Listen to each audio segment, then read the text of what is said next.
Власта нема интерес за нов закон за обвинителство, бидејќи сакаат нивниот криминал да мине неказнето, предупредува лидерот на опозицијата Христијан Мицкоски. Според него, тоа е причината зошто после 5 месеци станува совршено јасно зошто премиерот Заев нема интерес да донесе нов закон за јавно обвинителство.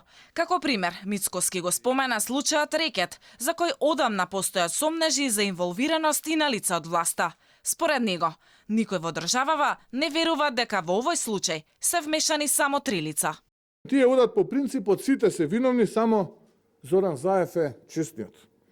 Па колку и тоа да звучи парадоксално, сакаат преку скапите кампањи да не убедуваат дека тоа е таа вистинска вистина.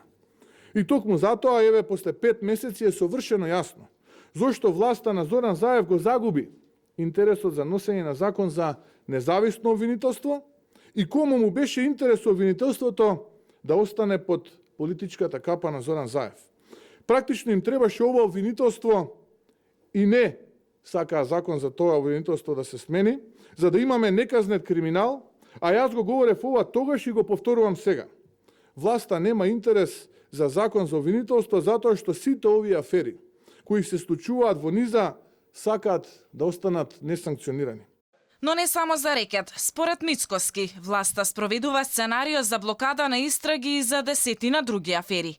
Рекет 2, инсулин, вирус, случајот Тето, со индиции за криминал тежок 200 милиони евра, се само дел од случаите. Тој ги спомена исказите на сега веќе осудениот во Рекет Зоки Кичеец, каде наводно е прецизно посочено дека Боки 13 станал посебно нервозен откако од владата добил информација дека е пријавен од страна на Орце Камчев. Според председателот на ВМРО ДПМН, ова потврдува дека лица од врвот на власта биле во тесна комуникација со првообвинетиот Јовановски.